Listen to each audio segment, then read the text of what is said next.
Hello and welcome to a Eurogamer talking session video thing about Destiny House of Wolves expansion number 2.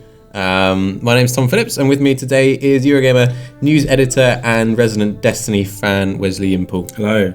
Hello. So this is House of Wolves, or specifically this is the PvP section. Yeah, competitive multiplayer, player versus player. It's the stuff you do in the game where you kill other players by shooting them in the face. Yeah, not my favourite mode, but probably yours, is it fair to say? I don't know if it's my favourite mode, but I definitely like Crucible. I think it's a lot of fun. Awesome, okay, well we're talking over lots of interesting new things here. What is going on? So this is the Trials of Osiris? Yes, Trials of Osiris is a brand new mode they're adding with House of Wolves.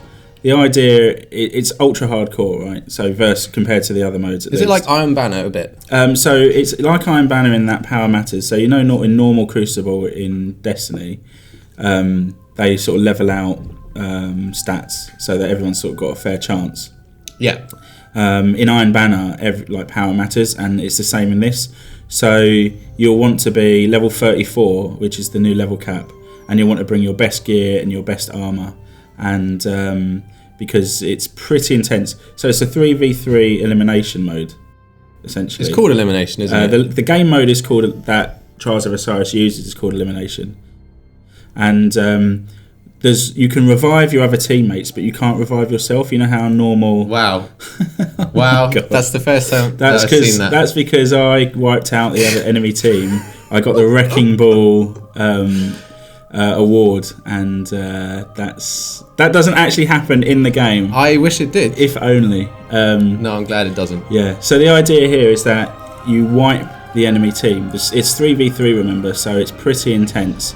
Every kill, every death matters. You can revive your teammates, but you can't revive yourself, which is unique to this game mode. So you need to really think about what you're doing, check all your corners, creep out, basically, be really smart about what you're doing.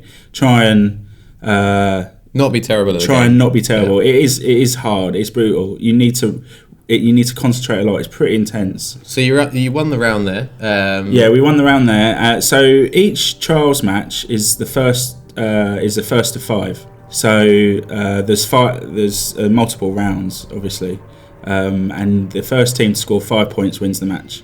So yeah, just the way it plays, it's going to focus more on. It focuses more on smaller maps because there's obviously 3v3.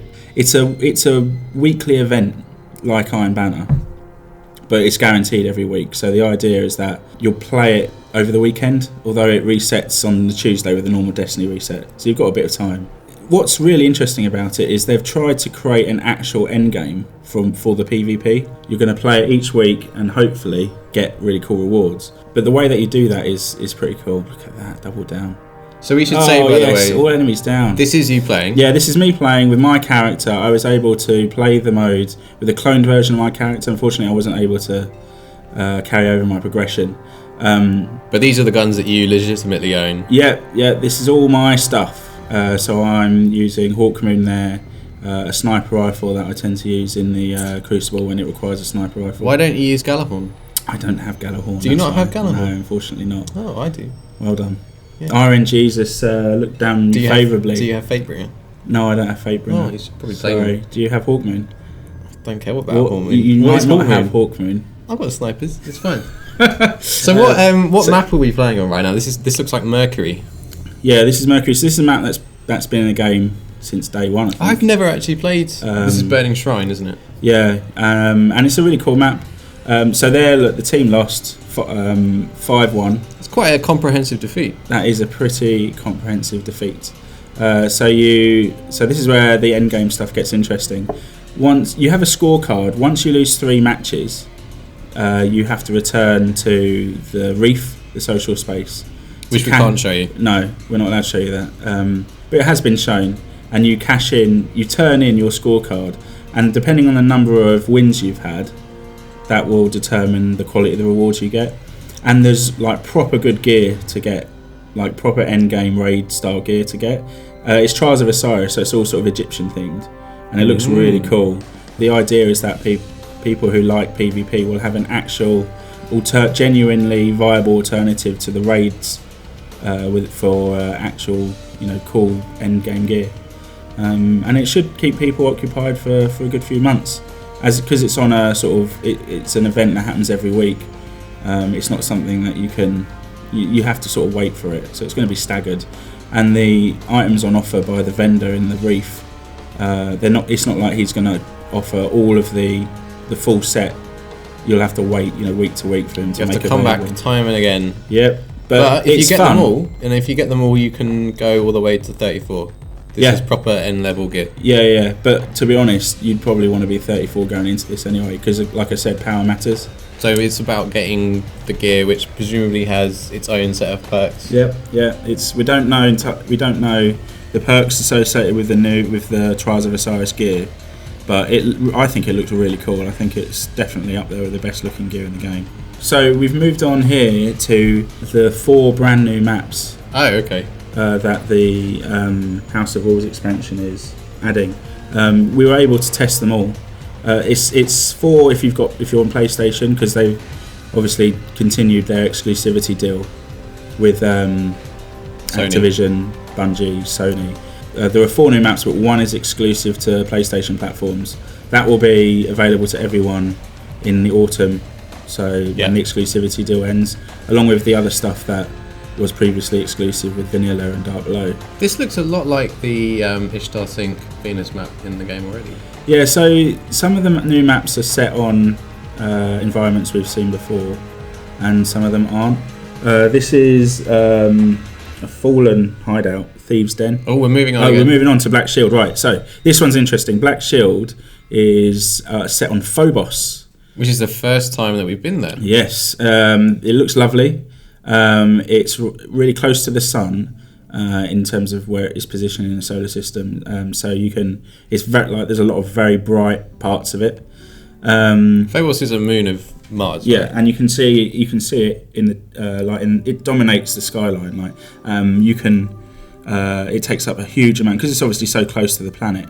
It takes up a huge amount of the skybox. I really like this map. I think it's cool. There's the outside bits, inside bits, and look, there you go. You can see in on the skybox, you can see there's a load of pretty graphics. Even though it does look rather like Mars, it is cool to be going somewhere else, and with the reef as well. Is there anywhere else new that we're going?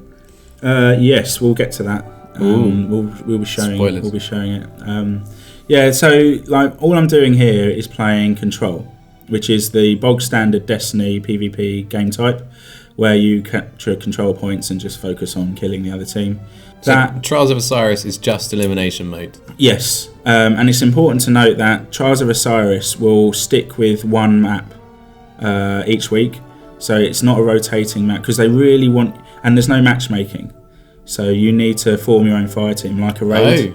Because it's so sort of like on the more difficult side of the game, they want it to be like something that you really think about, have strategies for, communicate.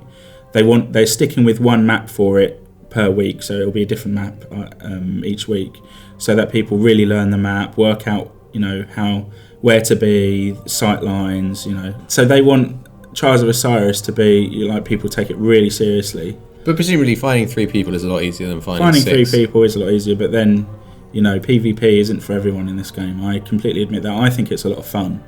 I do not. But I know others do not. Like the changes they're making to sort of basic PvP in Destiny, and I think this is great, because this is what it's sorely lacked, is they're making it the rewards a lot better. So normally when you play PvP, it was generally pretty pointless, because you'd be doing bounties for it, which is just essentially getting experience to level up weapons and armor, right? But the drops themselves from PvP were abysmal. You'd get blues, you'd deconstruct almost immediately. You had a tiny chance to get an exotic.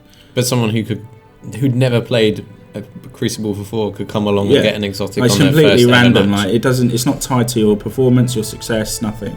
So like the end, like PvP has never had a proper like a reward system, and like Bungie freely admits this. They know they made a mistake by not tying the investment appropriately to PvP. So what they've done is they've doubled the rewards you get from it.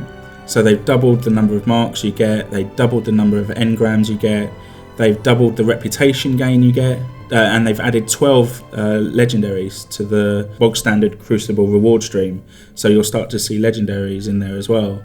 And the whole point is that the idea is that it should make people care about it more. Yeah. Like I think it's really fun on the base level, but it will now people will actually do it for loot. Wow, I did. This is, I think, my favourite new map. This is Widow's Court. It's set in the European Dead Zone on Earth. This is really different to anything we've seen in Destiny, not just in PvE but in PvP. So I was speaking to them, and the idea behind this is to offer a more sort of realistic, modern day style map setting, the kind of thing we're used to seeing in like more modern day shooters like Call of Duty. It's got kind of a The Last of Us feel to it. Yeah, well, the whole sort of nature reclaiming. Yeah. Post-apocalyptic. In a sense, Destiny is a post-apocalyptic game, right? Yes. Like humanity has collapsed, and there's only a one city of it left, and the rest of Earth is supposed to be like this. But I really like this map. Like that's a church. It looks like a church, and you can go in it, and and this looks like an actual place that we might be familiar with. Whereas a lot of Destiny is sort of sci-fi, alien stuff doesn't really, we're not really familiar with that. Kablam! Shotgun to the face. Yeah, there was an area right at the beginning of the story campaign where you were sort of wandering along that road, and it was full of rusted old cars. But then the rest of the game is very much sort of space age facilities and technology. I think Cosmodrome has elements of Earth to it, but it's set on Earth. Yeah, but it still looks very different to anything that we'd be able to recognise. Whereas this, this looks like Croydon, if I'm honest. Before the riots. So I think this map's really cool. I think that's Reeves over there. Wow. This one's got pretty long sight lines as well, so I'm running around with a shotgun, but I think snipers will do well on this. But the interiors are really tight. Like there's a lot of watching your corners when you get into the interiors, like the church and stuff. So I actually really like this map. I think it's pretty cool. It looks different. I think one of the things like Destiny has only been out like 8 months or whatever it is. It seems like longer, doesn't it? But it seems like longer, and because people who are really into it like us play it so much, it can start to feel really familiar. Which isn't surprising when you played it 300 hours. Exactly. Like we played it so much that it's inevitable that the environments are going to feel familiar. I mean, and they've always had the issue of there not being like the idea of people rinsing the content straight away, and there not being enough things to do and places to go, and the environment's not being big enough. And I totally accept that. So it's really nice to see an environment that's just different to everything else. Yeah. Good on Bungie. So we're off to the Timekeeper. Is this the PlayStation exclusive? Yeah, one? so as I said, there's 4 new maps, one of which is exclusive to PlayStation platforms, and this is it, the Timekeeper. So this one is actually the one that I think you dodged a bullet, Xbox players, because this is my least favourite. Just because it's really familiar, like that whole Vex architecture with all the lasers and stuff shooting out of it. Yeah. I'm just kind of like. Yeah, I mean, I think it's great, and I remember when I was first playing the game that I thought a lot of it looked really cool, but I'm over it now. Been there, done that. And, so I'm not that bothered. It's kind of pretty. I mean, it's a nice colour scheme. I don't know. It's Mars as well, so, like, Vex on Mars is pretty, like, established setting now. Like, Vex architecture on Mars, there's a lot of that in the game already, so... This actual section was pretty interesting. Like there's a level where you can drop down, and I found that it was a good place for you to sort of surprise people. They deliberately put a capture point just beneath that hole in the ceiling, so that people can assault you from the top, and you can sort of defend it you have to defend it on your level and also up top. So that's cool. And there's a bit of a wide area here. I don't know if it will show this, but I went out of bounds in this section. God, just nailing everyone. Yeah, so this one, like it's going to be Xbox One. It's going to be on Xbox One and Xbox 360 this autumn. When will it be on PC? Well, the rumor is that, because remember when the Destiny Bungie's contract with Activision was leaked as part of the lawsuit with the former Call of Duty developers. Yeah, it was Xbox only at that point, I think. Wasn't it? Yeah, I mean, contracts change, things change, right? But what that did tell us was that the grand plan was for them to, as part of the 10-year deal with Activision, they were going to release Destiny and then like a major expansion a year after. Yeah. And then a year after that, Destiny 2, and then a year after that, another major expansion, and so on and so forth until there were like 5 games, 5 expansions. And the expansions were codenamed Comet. So if we believe that Comet, that's still the plan, fundamentally, that would indicate that Comet, the game's first expansion, will be out this autumn. Yeah. Which subsequent leaks have backed up. Also, we should clarify, when you say first expansion, you mean like first proper expansion. These are called expansions, but they're kind of more like DLCs. I think these are definitely, they're called expansions, as you say, but I consider them to be more like DLC add-ons. Yeah. Like the House of Wolves is part of the season pass, right? Yes. So if you got the season pass, you'll have got the Dark Below expansion 1, as they call it, and you'll get House of Wolves expansion 2. Interestingly, when I was at Bungie, the way they talk about it now is they say Destiny Year 1. Right. Which is interesting because all of this stuff is part of Destiny Year 1. So there was like expansion 1, expansion 2 of Destiny Year 1. And then I assume we'll start Destiny Year 2 in September when it'll have been a year after Destiny comes out. Yep, so look for Comet to come out around then. I think that's potentially that looks like, if they're following the original plan, that's probably when we'll see more meaningful changes. Like, one thing to say about all of this new Crucible PvP stuff is, yes, it's new and it feels like Trials of Osiris feels new and fresh for like what we've seen before. But it's not revolutionising first-person shooter PvP, right? You know, there's a lot that they've done. That, like, elimination game mode is... It's not a new idea. No. You know, Counter-Strike essentially is like an elimination game mode. Do you think that they could do much more in a Meteor expansion for Destiny 1, or would that have to wait for Destiny 2? No, I'm really excited for Comet. What do you think they could do? Vehicles. I think they should do more vehicles. More okay, that's a fair idea. Yeah. How was your time playing Destiny? Lovely. Good. No, yeah. So to wrap things up, so that's 4 new maps, one of which is exclusive to PlayStation. Trials of Osiris. Proper endgame. Proper loot. Yeah. That's all pretty cool. That's if you like Crucible, which you do, then that sounds rather fun.